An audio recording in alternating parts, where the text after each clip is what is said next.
Boa noite, alunos e estudantes de russo, admiradores da língua russa. Hoje temos uma live muito especial sobre um dos temas mais desafiadores de quem estuda russo, que é a proficiência em russo. Hoje a gente vai receber a doutora Ana Smirnova, que vai tirar aqui todas as nossas dúvidas e vamos sair com certeza mais encorajados, pessoal, para fazer essa prova, não é mesmo? Temos aí muitos alunos interessados, pessoas que gostam muito da língua russa. Então, vamos receber a doutora Ana, que vai ensinar aí tudo pra gente. Ela me apoiou muito quando eu fui fazer a minha prova também, eu vou comentar isso aqui. E eu quero hoje todo mundo saindo daqui mais animado ainda para fazer, tá bom? Vamos lá. Vai dar certo. Esperar ela entrar na live. Vamos aqui aguardar a doutora Ana, que já está entrando aqui na nossa live. Oi, Ana, tudo bem? Tudo, peraí, vou pegar aqui o microfone também. Que bom te receber aqui. Estou muito feliz também. É meu primeiro live no Instagram, acredita? Eu vivi a pandemia inteira sem. Não acredito, sério? Como que você conseguiu? Fomos todos aqui para essas lives da vida. Muito fácil, eu estava dando palestras no Zoom, então eu já organizava a programação, aí eu mostrava slides, aí pessoas assistiam, faziam perguntas. Então, uma vez já me convidaram para a live no Instagram, perguntei se pode mostrar slides, e disseram que não. Falei, então não sei como que eu faço, aí não fui, né? Aí desde então passou um ano, né? Falei, nossa, eu tenho que me modernizar, né? Então, Ana, tô aqui eu no Instagram agora. então, mais um motivo que eu fico muito feliz de você ter aceitado o nosso convite para fazer a sua primeira live. Espero que primeira de muitas, porque você é uma pessoa que tem muito a compartilhar, muito a dar aí, né, para todo mundo aqui, para todos nós brasileiros que gostamos tanto do idioma russo. Você é uma pessoa importante no idioma russo aqui no Brasil e eu fico muito feliz. Eu fiz, a gente vai falar muito do TRKI e eu lembro que você estava na minha sala quando eu fiz o meu. Eu estou até com o meu aqui, olha só. Olha, eu tô com o meu, eu trouxe o meu aqui para encorajar o pessoal e você estava dentro da sala, eu lembro, e você foi assim, vocês todos, né, os aplicadores e tudo. Eu acho que é importante a gente falar, Ana, bastante dessa prova para tirar o medo dos brasileiros, né, de fazerem e tudo e se encorajarem a encarar esse desafio que é o TRKI. E antes, eu queria que você se apresentasse um pouquinho, falasse há quanto tempo você mora no Brasil, o que você faz, onde você, que você faz doutorado, né? Pós-doutorado em São Paulo. Fala, Pós-doutorado. isso, fala um pouquinho de você. Claro, com muito prazer. Então, meu nome é Ana Smirnova e sou da Sibéria. Da Sibéria mesmo, a minha cidade se chama Tomsk. Então, para mim, todos os mapas, todos os globos que você acha nas lojas se dividem em dois tipos, que tem Tomsk e que não tem Tomsk. Porque a minha cidade tem 500 mil pessoas, então fica bem no limite. Alguns têm, outros não têm. Né? Tem uma cidade maior que fica ao lado, que é Novosibirsk, que é bastante famosa, que tem mais de 1 milhão de habitantes. Então, nossa, os mapas que tiver Novosibirsk, não tiver Tomsk, não chego perto. Já aconteceu me dar de presente um mapa mundi que não tinha Tomsk. Bom, não repitam este erro. Quando eu entro numa loja, vejo que tem os globos lá, já olho lá, falei, gente, tem Tomsk. Gente, não tem Tomsk, né? Eu sempre fico cheio de emoção. Então, Tomsk é uma cidade bem no fundo da Sibéria mesmo, nós temos uns 7 meses de neve por ano, assim, neve começa caindo em outubro e fica até maio, então é aquele famoso muito frio, exatamente aquele que os brasileiros imaginam sobre a Rússia, e no inverno chega a fazer menos 25, assim, uma temperatura padrão. Quando for menos 33, aí mudam algumas coisas. As crianças dos primeiras séries podem não ir para a escola se os pais que assim quiserem, né? Mas assim, não é obrigatório não ir, não, porque os pais têm que trabalhar, então a criança tem que poder ir na escola. Então, mesmo se tiver 3, 4 crianças na sala, os professores têm que vir, né, trabalhar o material. Mas, na verdade, assim, depende muito da região da Sibéria, porque tem regiões onde é menos 30 todo dia. Então, se você colocar esse 33, né, como temperatura limite, ninguém mais vai para a escola. Então, lá no região de Yakutsk, que faz lá menos 50, né, funciona diferente. Lá na minha terra é menos 33, que aí chegou no menos 33, uau, né? você pode não ir à escola, pode ficar em casa sozinha, fazendo essas coisas, né? Mas aí essa moleza são nas primeiras séries, né? Depois não tem isso não, porque a temperatura você vai. Então, eu morei em Tomsk até os meus 20 anos, fiz lá a minha primeira faculdade, que era de biologia. Na época eu queria trabalhar muito com genética, até agora eu acho genética fascinante. Então, com meus 20 anos, vim para o Brasil para fazer mestrado no Unifesp. Porque assim, o Brasil se destaca na área de genética de transplante, de genética do sistema imune. Então, fiz o meu mestrado e doutorado no laboratório do Unifesp, que faz também tipagens de rotina de transplante, e pelo menos naquela época, é o laboratório que mais fazia tipagem no mundo, né? Porque o Brasil se destaca, né, no mundo, nos dias de hoje, pela quantidade de transplantes feitos. Então, de um transplante de rim, assim, tudo, isso funciona muito bem. Então, durante uma época eu trabalhei com isso, depois eu fui para a USP, fiz lá meu primeiro pós-doutorado no Instituto de Química, na área de genética de câncer. depois eu fui para a França e fiz mais 3 pós-doutorados na área de genética de câncer. Eu morei 3 anos em Paris e 2 anos em Rouen, na Normandia. Então, trabalhei numa das instituições da França mais famosas, no École Normale Supérieure.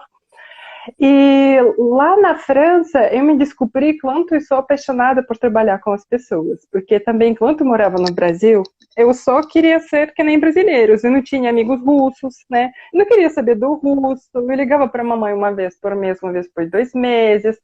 Aí eu entrei no coral do Unifesp, fazia parte do teatro musical, aí a gente cantava músicas de Dorival Caymmi, as músicas da era do rádio, da era dos festivais, então eu descobri o Brasil de 100 anos atrás, assim, eu achava tudo lindo, não queria saber da Rússia, não.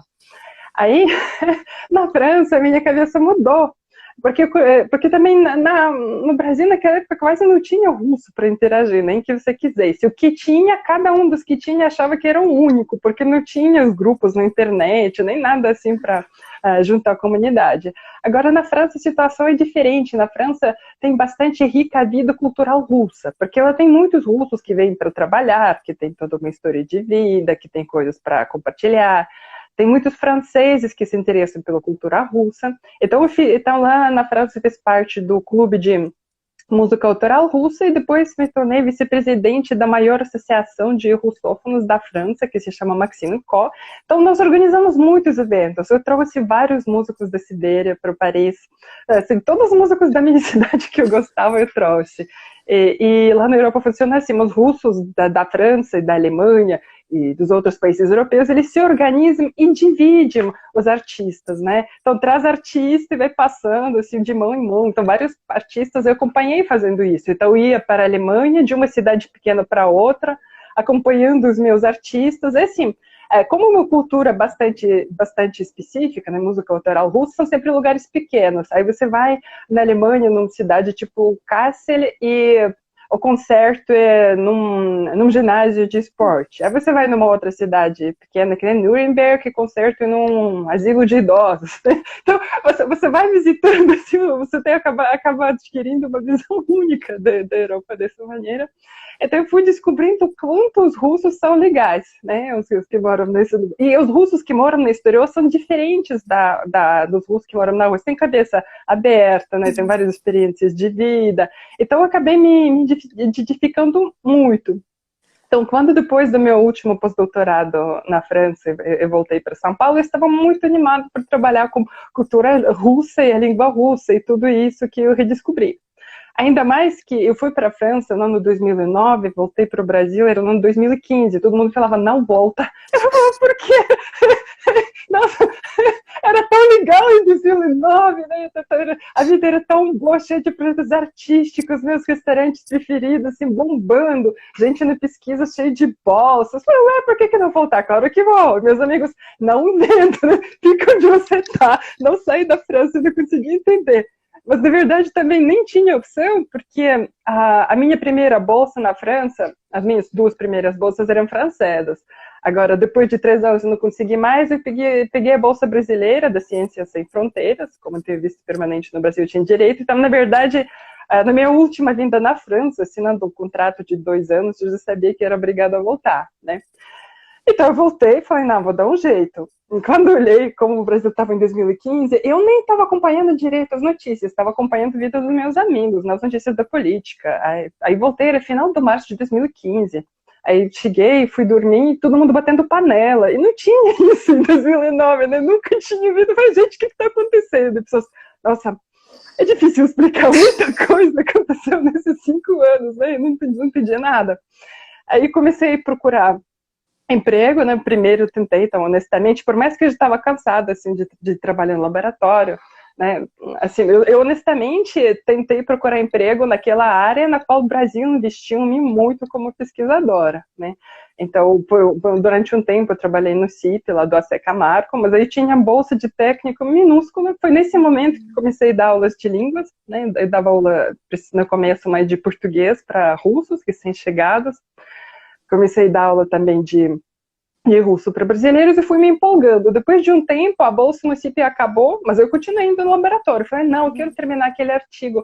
Assim, passou 6 meses. Quando eu li 6 meses, eu falei, gente, eu tenho um hobby muito estranho, né? Eu ganho a vida dando aula de russo e de português, eu tenho meu hobby de ir no Instituto de Câncer e fazer experiências no laboratório, né? Alguma coisa está estranha. Então, em um momento, eu falei, não, aquilo não tá dando certo? Não tá, não tem mais financiamento para minha pesquisa? Não tem. Então, vamos fazer o que dá dando certo e a coisa que estou me apaixonando. E mais eu estava trabalhando como ensino de línguas, mais eu estava me interessando pela questão de sotaque, né? Vocês já estão percebendo, né? Então, eu falo português bem e tal, mas eu tenho sotaque, né? Então, tipo, eu falo 1, 2 frases, vocês já falam, nossa, essa pessoa não é daqui. Aí eu comecei a perguntar, mas o que será que é sotaque? Né? Foneticamente falando, eu até pergunto por que o sotaque deixa pessoas tão curiosas, né? Porque, sei lá, se você sair na rua, sei lá, se você não tiver um braço, ninguém vai chegar em você e perguntar, nossa, mas como é que você perdeu o braço, né? Tipo, a sua característica pessoal sua, tudo bem. Agora, se você tiver sotaque, todo mundo chega em você e fala, nossa, né? Por que você fala tão diferente? E, tipo, todos os dias, né? Um dia após o dia. Né? Tipo, você mora 15 anos no Brasil, você vai no ponto de ônibus, pergunta se o ônibus tal já passou todo mundo, você fala, né, tem uma gringa aqui. Né? Aí, uma coisa é impressão pessoal disso, outra coisa é levar isso como uma pergunta científica. É assim, o tempo que fiquei no coral da na Unifesp, eu cantava no teatro musical de lá, no coral cênico, e eu continuo cantando, e lá 1/3 do coral são fonos. Então, um dia a gente estava conversando, né, com os fonos do coral, e falou, nossa, mas vem aqui no DERDIC, aqui na PUC, né, vamos conversar, porque isso pode virar um projeto. Então, comecei meu projeto de pesquisa, o que é sotaque russo, né, como os russos se sentem frente a português brasileiro, com os fonos, mas aí a gente foi chegando num momento que a gente falou, nossa, estou usando, assim, a análise perceptiva, não tem como lidar. Melhor você falar com o laboratório de fonética acústica. Assim, fui parar no laboratório de fonética acústica da PUC. E, assim, eu conheci a Sandra Madureira, que é a orientadora atual do meu pós-doc, e nós começamos a conversar. Ela falou, nossa, mas em uma semana termina aqui a chamada para concurso de projetos de pós-doutorado em linguística aplicada. Que legal. Eu falei, olha, tipo, poderia mandar projeto, né? E a gente mandou, e eu ganhei, né? Tinha 13 pessoas participando do concurso, o resto era... Eu, no começo, falei, nossa, mas não tem problema que tem doutorado em biologia? Não, é importante você ter projeto legal. Hoje em dia eu entendo isso muito bem, porque o Brasil não tem formação própria em linguística aplicada, né?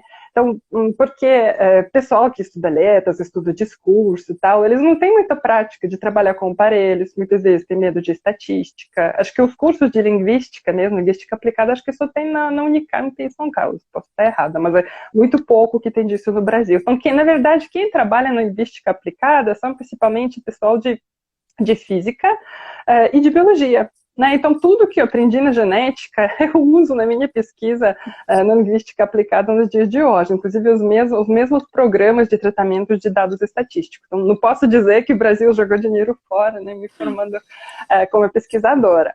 Então, hoje em dia eu trabalho com bilinguismo russo-português, então é muito próximo daquilo que eu dou aula. Né? Eu estudo principalmente os russos aprendendo português, né? O sotaque dos russos em português. Estudo também percepção sociolinguística de brasileiros do sotaque. Nós estudamos também expressão facial em bilíngues, né? Nós todos sabemos que Os brasileiros são mais despojados, os russos são mais sérios. E um bilíngue que morou 15 anos no Brasil, será que ele tem expressões faciais diferentes quando ele fala russo e português?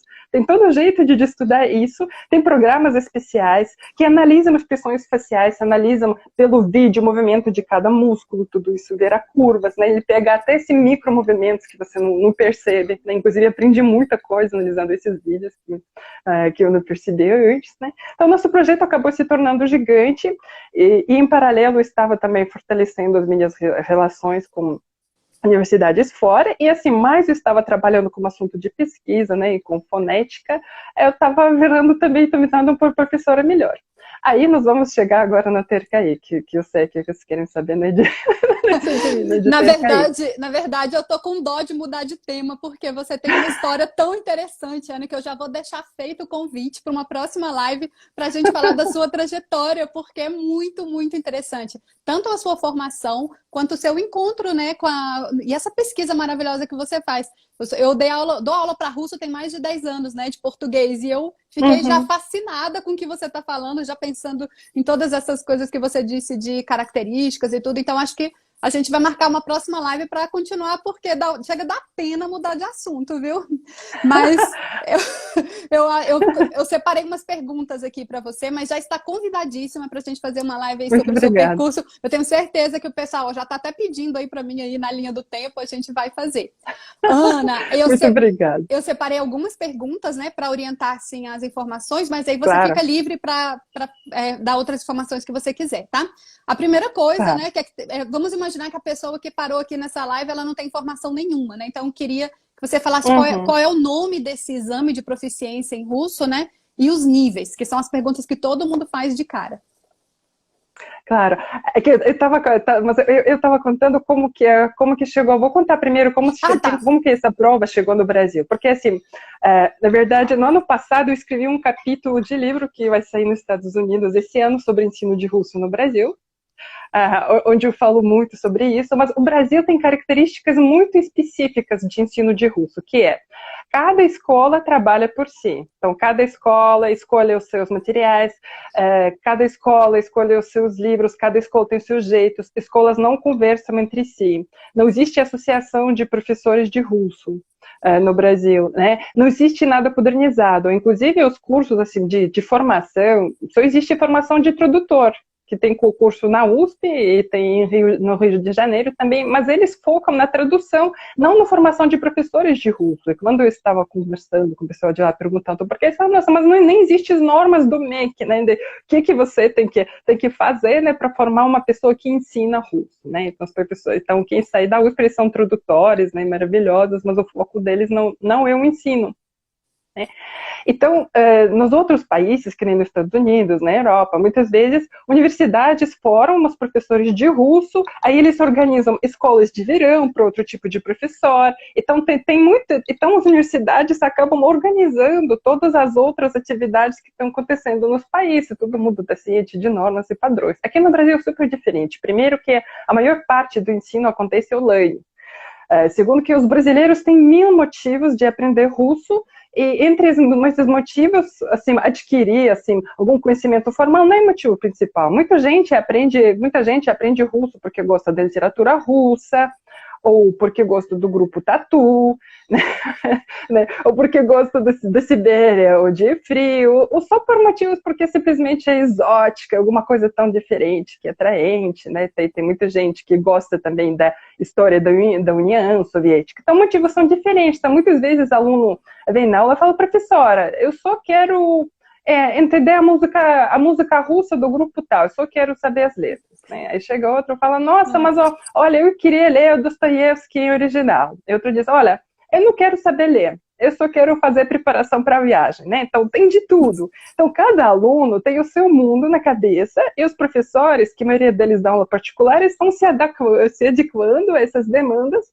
Então a gente acaba tendo assim um mosaico incrível, onde ninguém fala com ninguém, cada um faz do seu jeito, os professores sempre falam o que alunos querem, não tem standardização nenhuma do nada, né? Eu que já estou vindo, né, de uma área assim, universitária, sempre trabalhando com coisas, protocolos assim, padronizados. eu estava acompanhando esse assunto de provas de proficiência e falei, nossa, mas no Brasil não tem. Tinha uma vez ou outra, né, assim, tinha 2, 3 pessoas participaram, acho que o preço era também 250 euros. Uma vez em alguma universidade russa, bem em Curitiba, né, ninguém ia fazer por esse preço, assim, não rolou, não aconteceu.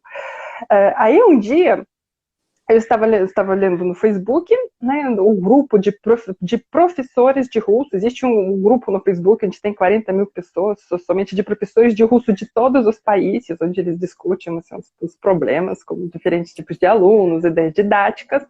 E lá eu li um artigo do diretor do Centro de Certificação de Proficiência em Línguas da Universidade de São Petersburgo, dizendo que eles iam mandar um examinador para Buenos Aires, para fazer TRCAI lá. Isso era, acho que no começo do ano de 2018, isso era janeiro. Eles falaram que ia mandar o examinador em março. Eu me animei e escrevi para ele no Facebook, começou assim, né? Então a prova da proficiência vindo para o Brasil começou no Facebook. Escrevi para ele e falei, nossa, mas o examinador de vocês vai para Buenos Aires, ele já poderia vir também para São Paulo, aí a gente já faz a prova aqui, faz em São Paulo, faz no Rio de Janeiro. Ele falou, claro, vamos fazer. Aí eu corri, né? Aí eu chamei outras escolas para participar, porque ele falou que teria que ter um número mínimo de alunos, né? No mínimo, assim, 35 pessoas. A gente tem que juntar os 35. Então, eu conversei com outra escola de São Paulo, aqui, que é o Clube Eslavo, de Diretória Snejana. Conversei com Valeria Fominá, do Rio de Janeiro. Então, nós descobrimos como é a prova, a gente mesmo sabia pouco sobre isso no momento que decidimos organizar. Juntamos alunos, fizeram várias palestras com o pessoal de São Petersburgo, né? E assim começou. E foi nesse momento que, quando a examinadora veio aqui, que ela me falou essa ideia que eu passei para vocês. Falou, nossa, mas que livro que vocês usam? Cada um usa o seu. Então, a primeira dificuldade era que eles não conseguiam definir o nível dos alunos, porque quem já estuda pelos materiais adequados para passar no teste de proficiência, eles vão, no A1 você tem que saber tal coisa, né? Você tem que ter lembrado a leitura, a escrita, né, a proficiência oral, compreensão auditiva. Os alunos brasileiros, quem estava estudando sem pensar, estão totalmente desequilibrados. Então, muitas vezes a pessoa fala no nível de A2 ou até no nível de B1, porque os brasileiros gostam de falar, e o que mais se pratica em sala de aula, vamos falar a verdade. Agora, na hora do teste de gramática, nem de A1 ele passa, e redação ele nunca fez. Né? Então, é uma situação extremamente comum. Então, nossa primeira dificuldade, que era no momento de organizar a primeira prova, e continua sendo definir nível de aluno. Porque do jeito que os brasileiros estão estudando russo, nenhum russo consegue saber que nível que esse brasileiro está. Agora, uma coisa importante sobre os níveis, tem alguns tipos de prova que você passa a prova, por exemplo, o CELPE-BRAS, que é prova de português para estrangeiros, você faz prova e depois sai. Você fez tantos pontos, né, então o seu nível é tal. Essa prova de proficiência de russo não é assim. Você tem que marcar que nível que você vai fazer antes. Então, você tem que falar, eu decidi fazer A1, aí você faz A1. Se você decidir fazer B1, e até for bem em algumas das partes da prova, mas não passar em outras, você não vai ter o certificado. E na verdade, Ana, é totalmente diferente dos outros idiomas, né? Por exemplo, aqui no Brasil, as pessoas têm cultura de fazer prova de proficiência, até de inglês, de francês, mas não é impossível você ter um C2 de francês, você ter um C2 de inglês. De russo... Eu tenho C2 de francês. Você tem? Olha, nossa senhora, então... Parabéns, porque o de francês é mais difícil. Então, assim, o aluno, às vezes, ele estuda 2 anos, 3 anos de russo, e ele pensa, né, ele faz uma comparação e fala, eu posso ter um C2 de russo. Aí eu fico olhando assim pra cara e falo, gente, como que eu vou falar pra ele o que é essa prova? Então, assim, a prova de russo, ela é bastante diferente das outras proficiências. Eu digo isso como aluna, de que eu também fiz algumas proficiências, né? Eu considero, eu queria até saber a sua opinião, que para fazer o A1 do russo, eu vi na prova do A1 conteúdos da gramática toda. Tem verbo de movimento, tem todos os casos, tem aspecto verbal. Então, assim, o A1, a prova de conversação ela é tranquila e tudo, mas o aluno, às vezes, ele pensa assim, eu tenho 3 meses de russo, eu vou fazer o A1. Né? Eu tenho 2 anos de russo, e não dá em russo, né? Pode explicar para nós. Primeiro, quer dizer que eu não concordo, por assim dizer, que essa prova ela não bate nada com nada, porque ela se encaixa no quadro de referências europeus. Se você pegasse as provas de línguas que acontecem na Europa, via descrição do nível, os russos encaixaram certinho a prova deles para seguir isso. Então, tem vários tipos de provas, ou até o TOEFL, né, que é a prova de inglês, que tem várias partes também, então o russo é feito de um jeito muito parecido. A única diferença é que em russo nós temos uma prova de gramática a mais. Agora, quando eu vi primeiro as exigências, também fiquei chocada. Falei, gente, ninguém vai passar nem a U, né? Porque realmente tem verbos de movimento, tem que saber todos os casos. E não existem uns livros adequados. Não existem uns livros adequados para estudo. Porque até, por exemplo, o Clube Privé, onde eu trabalhava, eles usam um livro chamado Cinco Elementos. Lá está escrito na capa, A1. Só que o livro é assim, dessa grossura. Quem estudar esse livro não vai conseguir passar A1, porque durante o A1, que supostamente são 2 anos de estudo, eles só introduzem os 3 casos, né? O nominativo, o prepositivo e o acusativo. O resto fica para A2. Então, se você tem na capa do seu livro marcado nível, isso não significa que isso corresponde a qualquer coisa que seja. Agora, então, no começo, eu também tinha a mesma sensação que você. Falei, nossa, mas que pesado, já tem que saber verbo de movimento, um monte de coisa. Como? Depois, eu mudei meu pensamento, ainda mais preparando a prova, me preparando para a minha prova, que era da aplicadora da prova de proficiência, porque a visão do TRKI é a seguinte, essa prova, ela é feita para verificar a capacidade de comunicação. Como é que você vai se comunicar se você não sabe os verbos de movimento? Tá cheio de gente que estuda russo 1 ano, 2 anos, e não sabem perguntar onde você foi ontem. Por que não sabe? Porque para o russo dizer onde você tem que entender todo o esquema de verbos de movimento, se você foi a pé, se você foi de meio de transporte, se você só foi ou se você foi e voltou. Então, não é culpa nenhuma de professor. A maior parte dos livros de russo que você pega, eles introduzem um verbo de movimento lá no 2º ano de estudo. Então, um aluno passa mesmo mais de 1 ano sem saber como dizer você foi ontem no cinema. É normal. Agora, você estudando as exigências do TRK, você percebe que isso não é normal. Na verdade, tem certas coisas que a gente tem que começar a ensinar desde o começo. Então, essa prova mudou muito o meu jeito também de ensinar russo, porque realmente, no começo, fiquei chocada, depois pensei, gente, esse episódio demorou 1 ano para perguntar você foi no cinema ontem, tem alguma coisa de errado.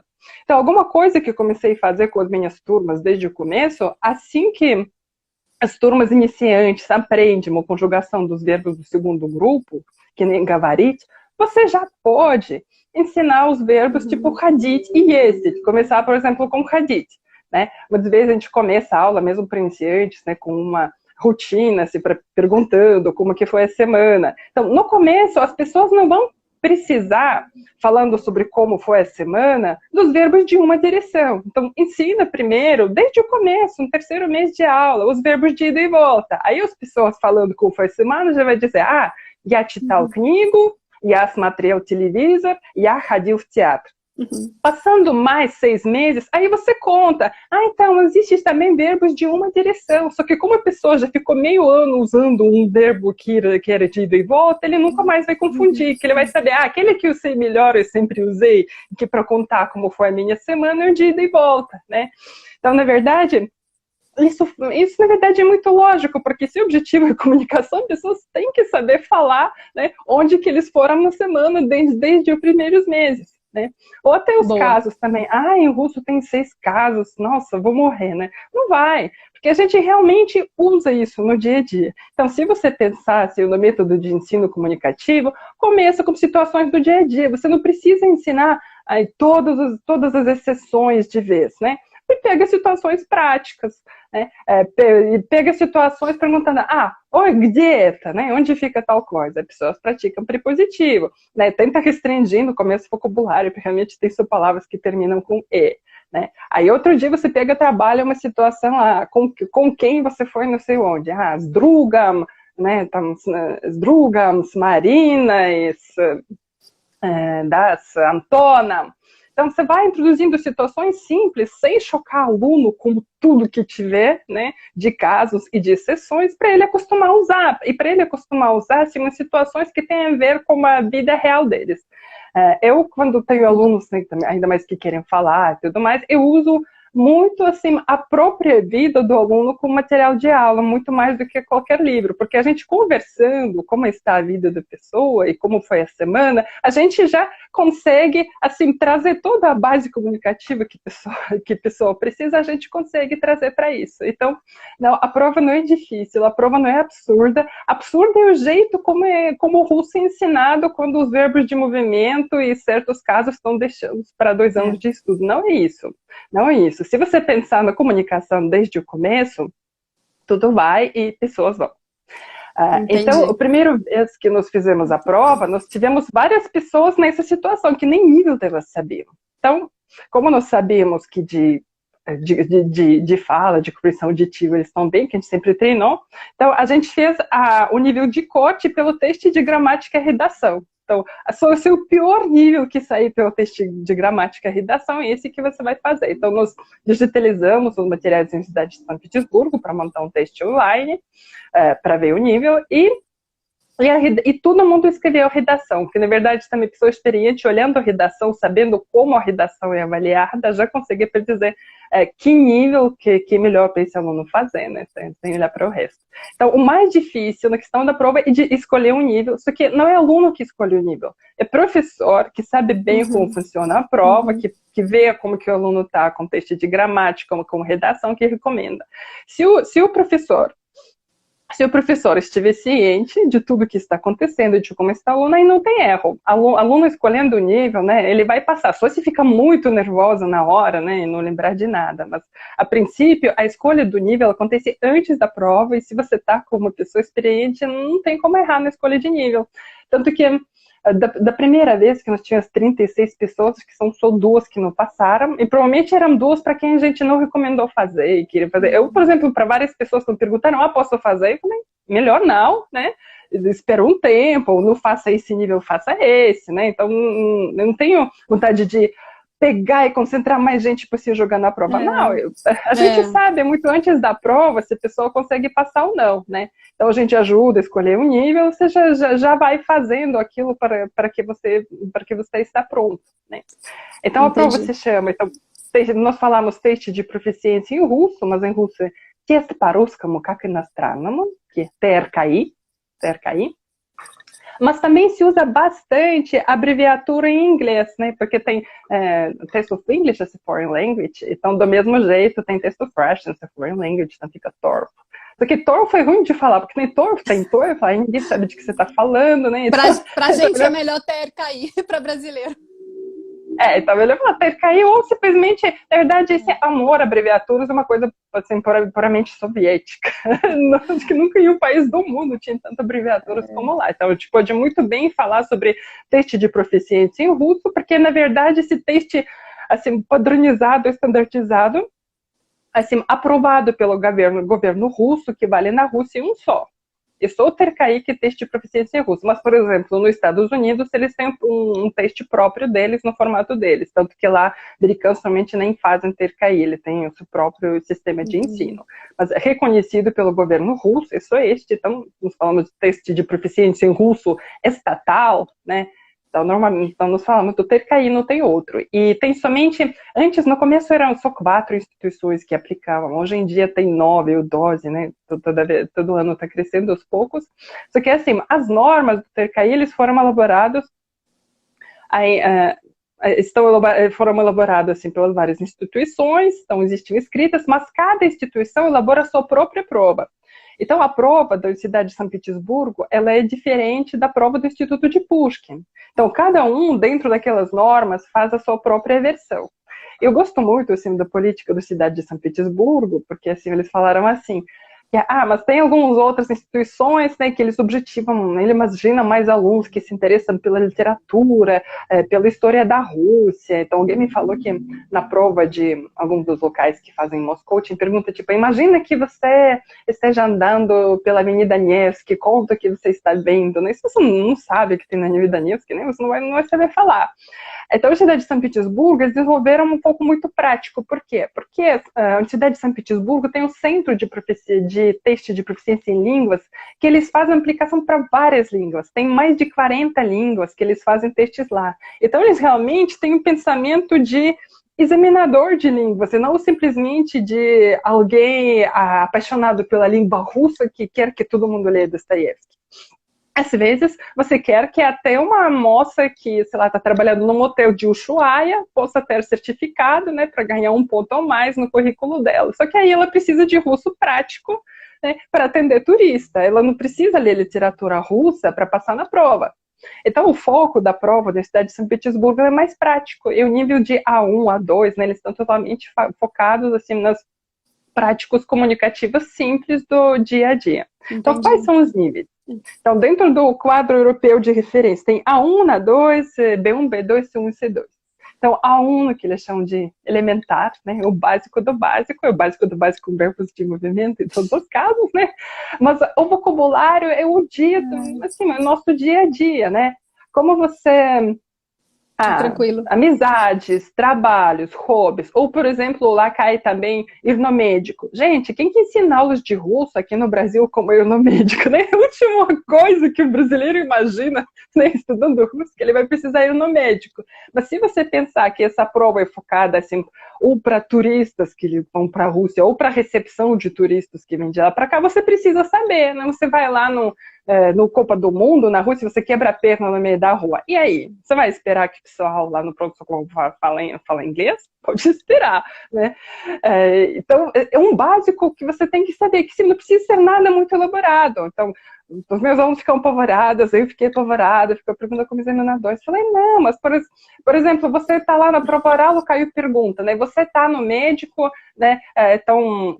começa, você está doente, começa a conversação. Precisa ser coisa complicada? Não. Você fala, здравствуйте, у меня грипп, у меня болит голова. Já é suficiente, né? Você já comunicou a sua intenção comunicativa, comunicou o problema, né? Não é uma coisa que você tem que saber todos os sintomas de qualquer coisa. Não, você tem que ser proativo, dentro do seu vocabulário, às vezes modesto, né? E começar a puxar a conversa.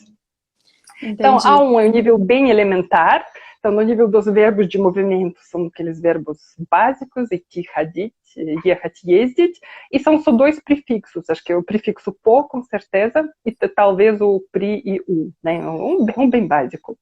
E os casos, assim, na hora do teste de gramática é importante, já cai para todos os casos, mas todos os casos num nível, assim, somente com substantivos. Quando tiver adjetivo, é só para acompanhar substantivo, né? Adjetivo que vai influenciar a sua decisão gramática. E são todas situações comunicativas fáceis, que se você começar aprendendo tudo isso desde o começo, dentro assim, do paradigma comunicativo, você vai saber. A2, a prova é muito parecida com a 1. Assim, as situações comunicativas na prova oral são as mesmas, né? É muito parecido. A única diferença é que o vocabulário é um pouco maior. E na parte da gramática, além dos substantivos, agora entra a declinação dos adjetivos, mas também, normalmente, os adjetivos são acompanhados por substantivos. Então, já tinha alunos que passaram na prova de gramática sem ter uma ideia muito clara como funciona a declinação dos adjetivos em russo. Porque você olha para substantivo que você já conhece, né? Aí você consegue escolher a coisa certa. E cai também bastante de aspecto de verbos, né? No nível de A1 já cai, que também é uma coisa... Hoje em dia, acho que é muito lógica, porque muitas vezes as pessoas aprendem os verbos, né? No começo, aprende lá no presente. Se você aprende os seus primeiros verbos no presente, você aprende os verbos de aspecto imperfeito. Aí você diz, я делаю, я думаю, ótimo. Aí você ensina o passado, e alunos passam mais um ano falando я делал, я читал. Aí, passando um ano, você fala para a pessoa, olha... Todo esse tempo, você era incapaz de contar qualquer história porque esses verbos correspondem em português no passado ao pretérito imperfeito ou gerúndio. Então, todo esse tempo, você dizia, em vez de eu fiz, eu fazia ou eu estava fazendo. Só fica assim, né? Mas, como assim, né? Então, você tem que avisar desde o começo. Uma coisa que eu faço hoje em dia, também no terceiro mês de aula eu já aviso. Então, uma coisa, você passar informações gerais, outra coisa, você contar as histórias. Porque se você deixar para aprender os verbos de aspecto perfeito e imperfeito, lá em 2 meses, quando chegar nesse capítulo, a pessoa não vai. Imagina, toda a sua vida você usa o verbo de um jeito. Aí você chega nesse capítulo de livro, no segundo ano de estudo, tem uma tabela com 40 verbos que você nunca vai decorar e que você já costumou usar de outro jeito. Você não vai sempre parecer difícil. O mais fácil é começar de começo. Uma coisa que eu faço nas minhas aulas também desde o começo, a gente brinca muito com lição de casa, porque o brasileiro sempre vai ter metade da turma que não fez lição de casa, né? Eu tenho os melhores alunos, sempre aconteceu alguma coisa no texto. Então, eu sempre começo, né, perguntando, ты, ты делал домашнее задание? Да, я делал. Ты делал или ты сделал, né? Aí você perguntando toda semana, desde o começo o pessoal aprende rapidinho a diferença, né? Porque se eu falar я сделал, vai ser cobrado tudo que foi passado. Se falar я делал, но не сделал все, aí não tem cobrança, a gente vai conversando com respeito, fazendo junto que não deu. Então, mesmo aluno iniciante, assim, ainda mais quando for assim na própria pele, né, você entende essa diferença muito clara na questão da machinha da Dani, lição de casa, eles aprendem, né? Então, chegando no A2, já o domínio de aspectos assim, precisa ser maior, mas basicamente muito parecido ao A1. O nível de B1 já é uma coisa mais séria, B1 é intermediário, é o nível que é suficiente para você entrar na faculdade lá na Rússia. Quem pega a bolsa de Satrudnичество aqui no Brasil vai estudar para lá, então precisa ter nível do B1 quando você entra na faculdade e o nível de B2 quando você termina a faculdade, né? Então você não consegue pegar o diploma sem fazer a prova de B2. Então, você pode querer comparar com o francês, com o inglês, mas pensa isso. Então, B1 é nível de uma pessoa que consegue entrar na faculdade, quer dizer, como se você tivesse estudado na escola russa e consegue falar em russo sobre todos os assuntos, né, tipo de literatura até química, né? Então, não é tão fácil. Mas também não é tão difícil. Então, quem já começa a ler os textos, quem começa a assistir os talk show em russo, então B1 não é nada impossível. Porque B1 ele ainda é avaliado nos mesmos moldes de A1 e A2. Então, na redação, a gente desconta pontos por erros de gramática. Então, as perguntas de compreensão, assim, do texto ou no teste de compreensão auditiva, sempre são feitos sobre o conteúdo. Então, o nível do B1, você não precisa saber interpretar o que você leu e ouviu. O que será perguntado sempre estava, né, no texto ou naquilo que você ouviu para responder. Não tem pegadinha. A partir de B2, a situação muda drasticamente. Então, vamos imaginar, é uma pessoa que poderia ter feito faculdade na Rússia, né, para ter esse nível. Então, no nível de B2, muda o sistema de avaliação também. Todas as fichas de avaliação de todas as provas são diferentes. Então, ninguém mais fica descontando os erros por vírgulas. Agora, os examinadores ficam olhando assim para a adequação geral. O quanto você conseguiu responder a propósito. Até o nível B1, ninguém avalia o seu estilo. A pessoa que avalia a redação, ela olha, tipo, foi pedido falar isso, isso, aquilo. A pessoa falou isso, isso, aquilo, do jeito que estava conseguindo, ótimo. A partir do B2, você olha para estilo. Porque no B2, a prova escrita, nossa, é terrível. Vou falar a verdade, eu detesto a prova escrita de B2, porque como se considera que nesse momento uma pessoa que poderia ter feito faculdade lá, essa pessoa tem que já ter habilidade com os mecanismos burocráticos russos. Então, no B2, você tem uma prova que você tem que olhar alguns anúncios. A primeira parte é você olha anúncios e recomenda ao seu amigo o que escolher daqueles anúncios. A segunda parte, você tem que escrever ou um agradecimento, ou uma reclamação, ou explicar por que o seu filho não foi na escola. Então, você tem que saber muito bem como funciona esse mecanismo burocrático russos, que muitas vezes não existe no Brasil, né? E a terceira parte é escrever também recomendação. Por exemplo, um amigo seu precisa de um guia para levar grupo não sei aonde, recomenda o guia, fala sobre uma pessoa, fala sobre suas características pessoais, e tudo isso no estilo formal. Na verdade, nem russos hoje em dia escrevem esse tipo de carta, né? No cultura brasileira também isso não é nada comum, então essa é uma parte um pouco sofrida. Mas eu tenho um aluno que eu preparei também este ano para B2, ele vai fazer a prova agora em maio, lá online também com a cidade de São Petersburgo. Então, ele fala russo muito bem, ele escreve bem, só que aí a gente precisa se encaixar nesses padrões burocráticos para fazer uma declaração zapisca. Então, é um pouco chato, mas ao mesmo tempo, assim, B2 é uma conquista, assim, já é uma conquista muito séria, muito séria. E na questão de gramática, no nível de B2 entra um particípio, tá? Então, os particípios, ele até aparecem no B1 de vez em quando, mas nunca de maneira decisiva. Não é olhando o particípio que você vai responder a pergunta correta, né? Quando você faz B1, você pode até pensar que são adjetivos, tem as terminações, não tem problema nenhum. Agora, no B2, os particípios já entram para valer, então eu particularmente tenho apostilas específicas de particípio, né, que os meus alunos ficam treinando, porque é algo importante. Então, B2 é muito sério. Então, se for falar sobre C1, C2, então C1 é um nível que precisa ter, por exemplo, uma pessoa que quer entrar lá na Rússia no mestrado em russo, em literatura russa. Então, quem tiver nível de C1 já é realmente um profissional de língua e literatura russa que é capaz de viver e escrever no mundo russo. Então, ela tem muitas exigências. Aliás, mais uma coisa, a partir do nível de B2, passa a ter na conversação as tarefas de interpretação. Por exemplo, pode ser que te dão para leitura algumas frases e você tem que ler essas frases botando a entoação que o russo colocaria. Ou tem uma brincadeira que eu gosto tanto, que hoje em dia eu faço na aula até com iniciante, que essa parte da prova é assim.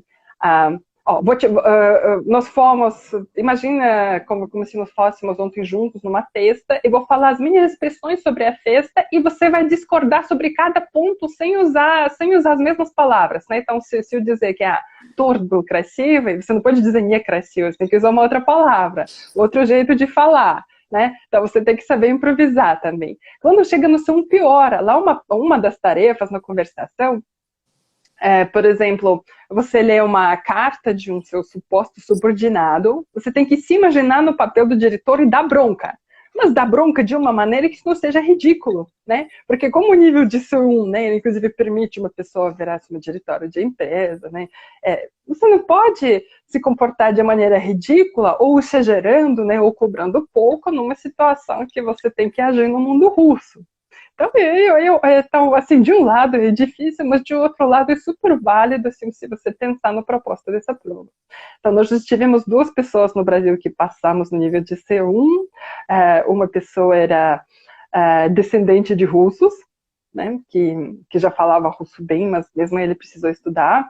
Outra pessoa é um brasileiro incrível, brasileiro nato, que nem nunca sequer foi para a Rússia, mas ele já foi para a Sérvia, né, ele ficou um tempo, né, na Sérvia, acho que eu falava sérvio, então para ele foi mais fácil. E a terceira pessoa que vai fazer C1 agora também é uma aluna minha que é polonesa, que, vamos falar a verdade, para polonês aprender russo é muito mais fácil do que para os brasileiros. A gente está treinando muito, estamos treinando muito redações, os temas assim, de redação no C1 são praticamente os mesmos temas, né, de CELP-Brás, que da prova de português para estrangeiros. Tem que falar sobre economia, política, problemas sociais, literatura russa, o que é fora. Agora, para você fazer C2, né, é o nível próximo a nativo. Então, aqui no Brasil, por enquanto, nunca aconteceu ninguém querer fazer, né? Então, acho que as pessoas não se preocupar com C2, tá? Eu não sei se eu respondi perguntas. Que coisa boa! Foi excelente, Ana, porque foi bem detalhado, né, sobre todos os níveis, assim, foi fantástico. E é tão bom conversar com você, eu nem vi o tempo passar. A gente só tem mais 10 minutos aqui no Instagram, porque ele permite só 1 hora, né? Eu vou aqui. Claro. Mas é uma pena. Vamos ter que fazer outras lives. Algumas perguntas, assim, que eu tinha colocado pra gente, era mais, assim, para falar como vai ser a prova desse ano, né? Que eu acho que é importante, como a pessoa faz para se inscrever, como que você aconselha essa preparação, também a duração da prova, e se tem já alguma ideia de como vai ser essa aplicação online. Sim, com certeza. No ano passado, a Universidade de São Petersburgo já começou a aplicar a prova online, então eles criaram uma plataforma específica só para isso. Então, todo mundo, então já foi testado, tinha mais centenas de pessoas da Grécia, da China que fizeram isso no ano passado, funciona. Tá? Então, nós vamos fazer essa prova em outubro. Tem uma prova acontecendo agora em maio, que é o Clube Eslavo que faz, os nossos alunos todos precisam de mais tempo, vamos fazer em outubro. Então, em outubro vai ter 12 escolas fazendo inscrição para a prova, mas na verdade escolas fazem inscrição, mas a prova vai acontecer online na plataforma da universidade. Então cada um dos alunos vai estar na sua própria casa, né, com a câmera de vídeo ligada fazendo. Também como se inscrever? Então você pode se inscrever em qualquer uma das escolas que participam. Então no caso, quem se sentir uma confiança especial olhando para minha cara, então pode pegar o meu e-mail para a Adriana, que eu mando o formulário para preencher. Tem também tem também em Brasília, tem também a Yulia Mikheva, com a escola dela de idiomas, que eles também vão aplicar, que ela também vai ter pessoas. Então, qualquer das 12 escolas que for, você pode se inscrever. Como se preparar?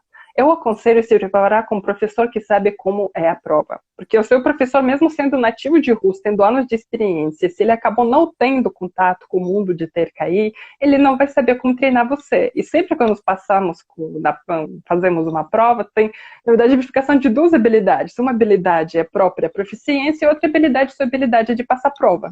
Então, para você desenvolver a habilidade de passar a prova, né, e fazer simulado, para o seu professor saber simular a situação de conversação que vai acontecer, treinar para você gramática de maneira que será cobrado, faça como alguém que saiba como é essa prova.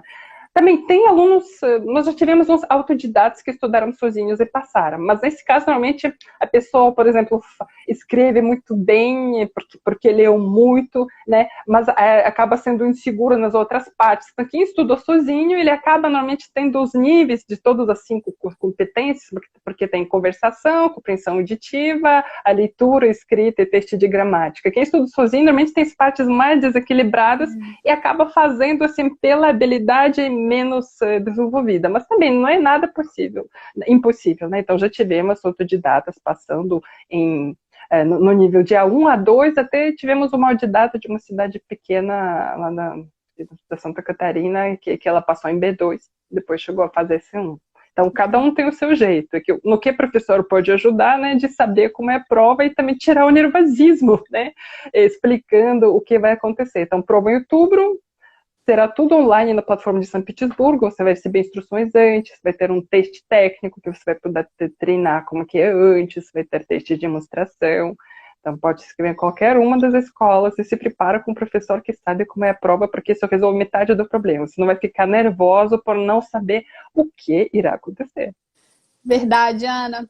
Eu tenho muito a te agradecer pela sua presença aqui hoje, esclareceu bastante. Queria deixar esse vídeo aí como um incentivo aos brasileiros. Eu sou uma brasileira que estudo russo há muito tempo, vocês sabem, né? Fiz essa prova, então não é um bicho de 7 cabeças, é difícil, mas eles são super gentis, a examinadora também que veio. Eu acho que eu participei da primeira aplicação em São Paulo, não foi? Na sua escola? Foi impressionante, porque a Adriana escreveu e falou, olha, eu sou da Brasília, por favor me colocam para começar às 9, porque eu chego numa avião às 7h30 e às 12h30 já vou embora. Era um sábado, ficou todo mundo preocupado, a gente esperava ela assim, na porta chegou primeiro, né? A gente passou ela primeiro em todas as provas para liberar, que a gente tinha medo de ela perder a avião. Então ela foi muito determinada, precisou ir de Brasília até São Paulo só para isso. Bem que no outro ano nós já fizemos a prova oficial em Brasília, a escola da Adriana participou, tinha 10 alunos dela participando, era lá no Pessoal do Russo, com camiseta, nossa, foi lindo demais. Mas agora, pandemia tem lado ruim e lado bom, né? Então, o lado bom que a cidade de São Petersburgo finalmente lançou plataforma online, né? Porque eles nunca pensaram que lá no Brasil 90% dos alunos estudam língua online. Você pode morar numa cidade que é muito longe de onde o seu professor mora, não tem como todo mundo fazer presencial. Então, nós assim, estamos rezando que mesmo quando assim, a epidemia acabar, essa opção online continue, porque isso vai incentivar, né, dar oportunidade para muitas pessoas de testar como está o seu russo, né, de ter uma conexão real com a universidade russa, né, porque o certificado que vocês vão receber é um documento emitido pelo MEC russo, com número individual, com marca d'água, então é tudo... É isso aí, tudo é muito sério. Então tudo vai vir pelo correio, né, com carimbo da universidade. É muito legal. Quem quiser colocar a apostila lá também dá, acho que custa um dinheiro, tem que esperar um tempo a mais, né, mas até um documento que pode ser até apostilado e tudo mais. É verdade. Ana, muito obrigada. Tenho certeza que as pessoas ficaram muito encorajadas. Essa live vai ficar no nosso Instagram, vai ficar no YouTube também, no nosso, no da Ana. Eu vou deixar os contatos dela ali abaixo. Pessoal, vamos se inscrever. Dá tempo, a prova é só em outubro, né? Já coloquei todas as informações das escolas, dos valores, e vamos começar a preparação. Vamos lá, vamos, né? E Ana, eu queria te perguntar, a última pergunta, acho que ainda dá tempo. O que você acha do desempenho dos brasileiros em russo? A gente, aparentemente, de uma cultura tão diferente, de uma língua tão diferente, mas você, como professora, como aplicadora da prova, acha que temos chances? Eu acho que os brasileiros gostam tanto de falar que eles não se importam que língua que é. Então, já até a examinadora de São Petersburgo fica pensando, nossa, como eles falam? Né? Fala, nossa, você vê pessoa assim, que mal consegue passar no teste de gramática, passa raspando nos 66%, na hora de falar e tá 2, quase B1. É uma situação muito comum no Brasil. Então, o brasileiro fala e compreende muito bem. Na última prova, tinha gente que fez 100% na prova de compreensão auditiva no nível de A1 e A2. A gente nunca viu isso. Bom demais. Porque eles assistem filmes sem dublagem. Coisa de brasileiro. Olha que coisa boa. Tem as vantagens. Gramática e redação tem que treinar, porque ninguém faz redação. Quem estuda russo, ninguém faz redação. É verdade. Então, se tiver objetivo, se professores que objetivarem os seus alunos passarem, tem que desde o começo, mas assim, pega as situações do dia a dia, né? Fala sobre sua família, seu hobby, isso que será cobrado na redação. Mas tem que treinar. Vamos sim, vamos seguir todas as suas dicas. Então, se quiserem, depois conte comigo para os próximos. Se tiver um grupinho lá que quiser se preparar, ou a gente faz mais, né? A gente faz mais encontros. Eu adorei a experiência, Adriana, também muito legal estar com você online, né? Então, se quiserem, depois a gente pode ter outras conversas sobre conversa específica, como se preparar para ter QI, né? Como que a gente olha para os verbos de movimento ou os casos olhando assim um paradigma comunicativo, né? Como que a gente faz para desde o começo, né, estar equilibrado em todas as partes. Dá para conversar sobre tudo isso, que além de tudo é parte da minha pesquisa também, né? Olha que coisa boa. Ensino de línguas, bilinguismo, então a minha pesquisa junto nas minhas aulas e tenho bastante coisa para compartilhar. Eu fiquei interessadíssima na sua pesquisa, já estou te convidando para a gente fazer mais uma live sobre isso. Acho que temos muitos temas, né, Ana, para a gente conversar. Então vamos continuar. Claro, a gente lança por programa assim, quinzenal. Boa! Foi Ana e Adriana, né? Vai ser ótimo. Muito prazer. Vai ser ótimo, viu? Fico muito feliz. E o tempo passou rápido, porque quando a conversa é boa é assim. Muito obrigada de verdade por ter aqui aceitado fazer essa live, a sua primeira live de muitas. Seja sempre muito bem-vinda aqui no nosso canal. Eu me senti batizada pela Adriana. E o que tiver de perguntas também me passa depois, né? Não sei se o pessoal estava escrevendo que estava acompanhando, também me manda depois que eu quero saber. Também talvez a gente prepara uma outra coisa, depois já considerando o que foi perguntado. Com certeza, a gente vai ter continuação essa conversa. Obrigada, Ana. Boa noite e a gente se vê na próxima. Muito obrigada, Adriana. Muito obrigada a todo mundo que estava assistindo. Até mais. Até. Eu não sou brasileiro do beijinho online, né? Tem que aprender. Tem que aprender, gente. Tá ótimo. Tchauzinho, querida. Tchau. Tchau, tchau.